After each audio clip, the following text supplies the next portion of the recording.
What's up, gamers?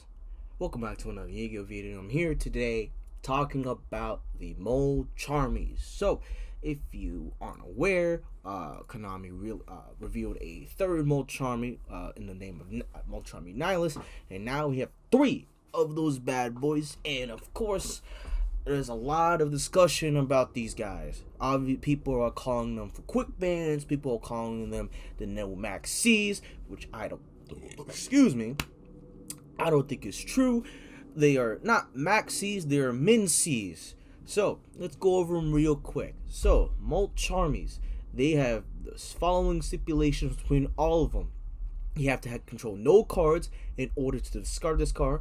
You get to apply the following effects for the turn. There's a lingering effect. So let's go over the each effects. So, each time your opponent summons a monster from a certain location, you will draw a card. Perulia will draw from the hand, right, on normal or special summon. Fulalas will draw from the deck or extra deck on special summon. And Nihilus, the newest one, will draw from the graveyard or banishment on special summon. Then, in the end phase, if the number of cards in your hand is more than the number of cards your opponent controls plus 6, you must also randomly shuffle cards from your hand into the deck so that the number in your hand equals to the number your opponent controls plus 6. So, for example, let's say your opponent has 4 cards they control. At 6, that's 10. In your hand, you have 11. Or I guess, let's say 11. Now, you must randomly shuffle all cards, one card from your hand to the deck so that it equals 10. That way you have 10 cards in your hand and your opponent controls 10 cards because they have 4 plus 6. So that is the limit you get. Now, they have also this effect where you can only activate one other Mulcharmy monster effect the turn you activate this effect. So this means you could stack one and another one at any point. So say during the main phase your opponent does activates a field spell, you go full loss chain link 1 and then Perulia chain link 2. So now you have 2 lingering effects. One you'll draw from hand and then you'll draw from deck or extra deck. So now I asked the question, are these cards healthy for the game? And for me, I will say yes, on the condition that everyone has access to it in a vacuum. Now, what I mean is, as you could tell, I have pulled up the card from the TCG. Mulcharmy Fulalas and Perulia are secret rares. We only get 10 secret rares, right, per set in a regular core set, and you at most get 2 a box. Sometimes you might get 1. You might get a bad box. You get, instead of the usual ratios is like 4 ultras and 2 secret rares. Sometimes you might get a bad box. You get 5 ultras and 1 secret rare. Now that means these cards are much harder to obtain, unlike in the OCG, where each of these cards are just rares. They are just rares. Now, I think these cards are healthy enough for the game in a vacuum where everyone has access to them. Right? These cards are not like Max C, where with Max C, you can activate that card while you control any number of cards. Right? And you draw cards from wherever they summon. Hand, deck, extra deck, graveyard, banishment. Now, obviously, the main problem with the Mulcharmys, of course, is that they don't have the true boss monster, which is the level 8 monster that gains 80,000 attack if you have all 3 in the graveyard. Jokes aside, the main problem with these guys is not the effects. I think these are wonderful because they fix the main problem with Max C is that you can just activate Max C at any point. With these guys, you have you only draw you have the control cards, 1. 2, you shuffle cards back from your hand into the deck so that way you don't have 20 cards right at the start of your turn. You only get and of course you only draw from locations, right? Not from everywhere. The main problem with the Mulcharmys is the price. I don't like the idea that we have competitive mainstay hand traps right? Pricing people out of the game, right? These cards, Full Ross is like $130 a copy. Pirelli is like around $60 a copy around the time I'm recording this. Who knows how much Nihilus is going to cost? Could be the same as Pirelli, could be the same as Full Ross, right? Are you willing to spend, are you willing to spend $400 something for a playset of Full Ross or $180 for a playset of Pirelli? No. This is a hobby for a children's card game. Cards should never be at these prices unless it's like a collectible card, like one of a kind kind of deal, where it's like, oh, it's the super rare, Blue Eyes White Dragon that's coming as only one foiling, That's fine if it's like hundreds of dollars, right? It's a one of a kind. It's like one in every 10 boxes you would get it, right? Competitive mainstays where you expect people to play it all the time, like for the Full Ross is probably the worst offender on this because it covers for a lot right here from deck and extra deck. This hurts like current decks like U-Bell or this covers like U-Bell. This would cover Snake Eyes. Like the thing about this is just I really like these cards, but everyone doesn't have access to them, which sucks. That means a lot of decks that people play, a lot of rogue decks, any decks that are not the top tiers, they go down even lower because they have to deal with Pirelli, Full Ross, Nihilus, just like everyone else, right? But they hurt more because some of those decks don't have lines under Full Ross or Pirelli. Now, say if Max C was legal, right? Those decks also need to find lines that play under Max C, giving your opponent the minimum amount of draws. Of course, there is lines for some decks like Snake Eyes or Memento or U-Bell where you're giving them 2-3 draws max. Some decks don't have access to that, and it sucks because that means the ceiling for those decks go down even lower.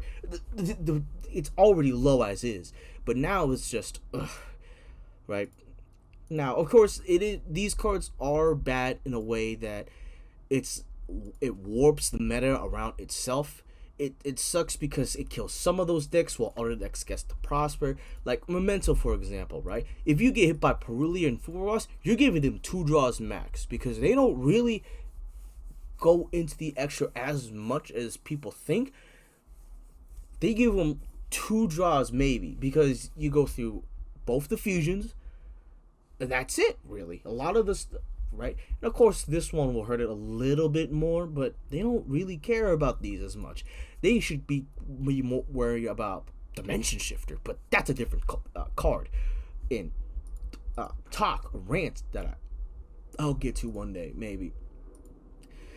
But I love these cards where they fixed the main problem with Max C is that you can activate Max C at any time. These guys, you gotta control no cards, and I like it. They're designed good enough to where it's for the competitive scene. They're designed good enough to where it's a competitive mainstay, but the price, that's the main problem, right? And it exists whether people like it or not, and of course people are not going to like it because of the prices. No one is going to shell out that much money to play Full Ross and just go to locals and go 3-1 4-0 every week, right? These guys are here for the big leagues, and right, and if the big leagues somehow fester into the small locals, right, where everyone's running these and you can't afford them, right, you feel priced out because now you're just going to be at a severe disadvantage compared to everyone else. You don't have access to these cards, right? Like Dino Wrestler Pankratops, right, came out and I think Soul Fusion. It was a rare. That means everyone got to play it because everyone got access to it. It's a rare, right? And it sucks. It sucks we don't even know when. Obviously, we don't even know when we're gonna get the next reprint. It's most likely gonna be the Megatins, but that's a year away. We're gonna have to deal with these, with Full Ross, Perulia, and eventually Nihilus until the Megatins. Where, given with how the Megatins have been working out, right?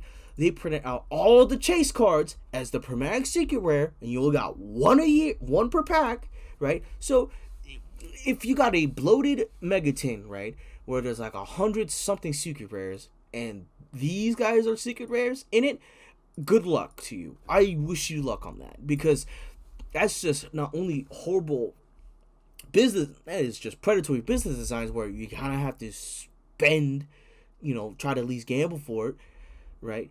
But if you want to buy the singles, they're gonna still be expensive. It's horrible for these kinds of players, because they're going to be priced out and they're probably just going to leave. This is not a new player friendly game. We want as many new players to come by, but it's not. It is not. If it's $130, it's disgusting, right? You can buy deck cores, right, with decent amount of hand traps for less than $130.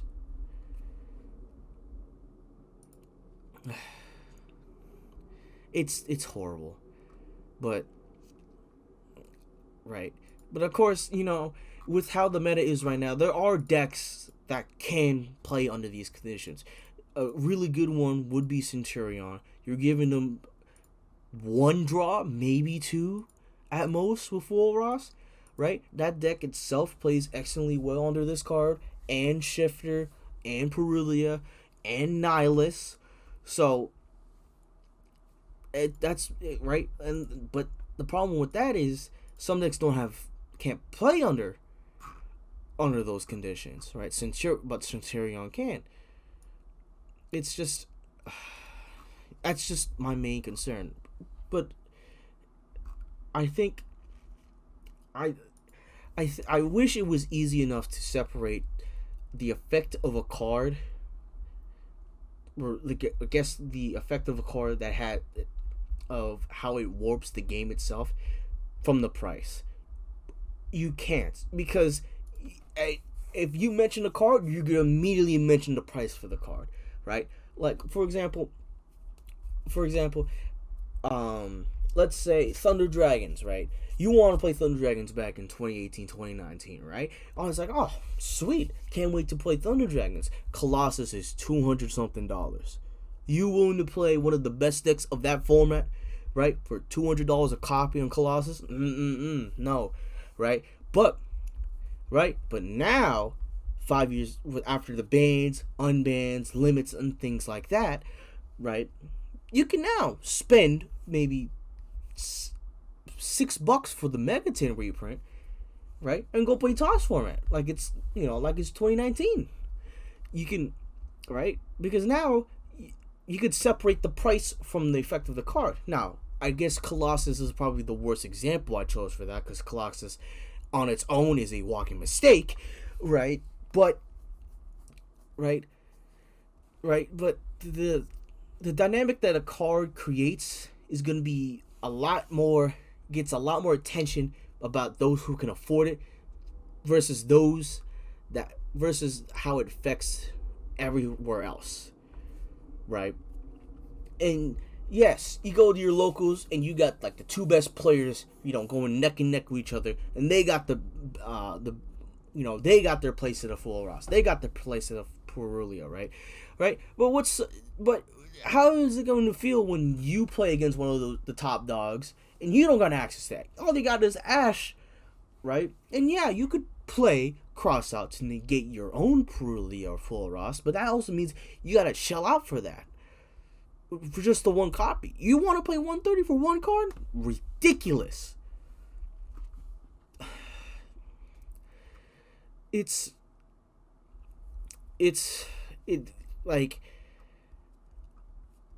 sucks, because the main argument for Maxi was combo next need to slow down, right? But people realize you can also play Max C with your combo decks with negation as backup in the event they try to negate your Max C. And that wasn't really cool. That wasn't fair.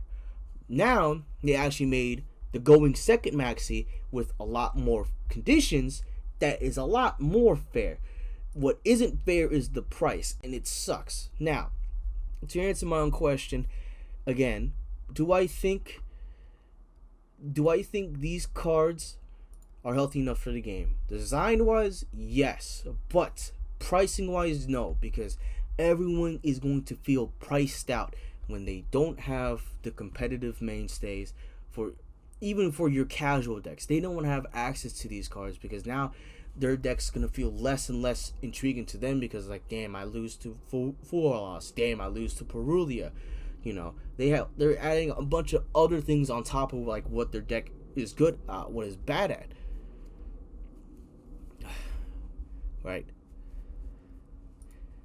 And of course, you know, these cards are a problem in the current game environment right now, but there are other problems we have to deal with. But if we draw a big pie chart, I think the Mulcharmys take a good 20% of them. Right? There are other problems in Yu-Gi-Oh right now that share that same pie chart with them. My big one would be Dimension Shifter. I hate Dimension Shifter because it turns off a lot of things for me. And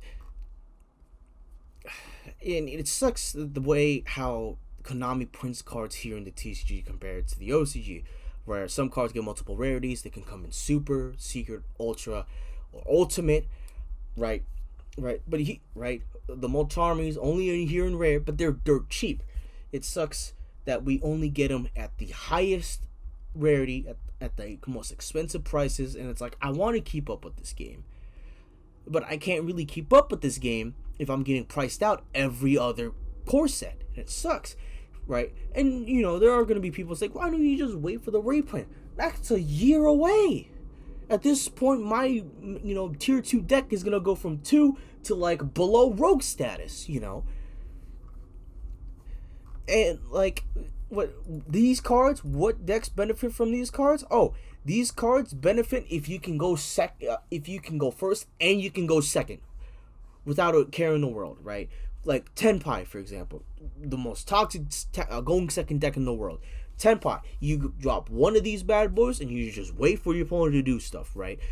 You can play Gimmick Puppets. Now, they can't FTK as easily anymore, right? But they could still benefit from the extra draws. They still have 3 of that insane field spell, of course. You know, if you're on, say, U-Bell, right, you know, your opponent going first, you drop these bad boys, like, oh, they gotta pass. Well, guess what? You can now go full combo because guess what? Your opponent basically stopped their turn. It's the same like Max C, right? But you have these conditions now, right? And every deck has to deal with these conditions, right? If you have certain lines, like for example, Fire King really doesn't have that many summons in general, right? Where they end on like a big fuck you board, right? But they give you at least 1 or 2 cards, right? And there are lines where you might even just give your opponent 0 cards, right? Some decks don't get access to it, and it sucks. And I wish that it's changed to where, you know, where, you know, at least everyone gets to have access to it, right? But it's right, but they're easily not gonna change their ways, right? I think this is I want to say because cards are designed in the OCG and obviously they come here first, including our TCG exclusives, of course. I think this is Konami's idea to fix Max C, right? While keeping the idea of Max C in the game. It's fine, right? These are healthy designs, of course, right? The price, however, is not, and I don't like that at all because now everyone doesn't get to have that access to it, right? And not only that, but because you can activate another other Mulcharmy monster effect. You could just activate 2. Right? You can activate 2. You can go Perulia, right? They can activate Call by Target Perulia. You can go Foros, and it's like, that's rough. That's rough. And it's just like, damn, what am I gonna do now? You know. But I think these cards are fine, are healthily designed for the game, but pricing aside is not great. Right. Anywho, thank you for listening to me to rant about these cards. Let me know what you guys think. I'll see you guys next time.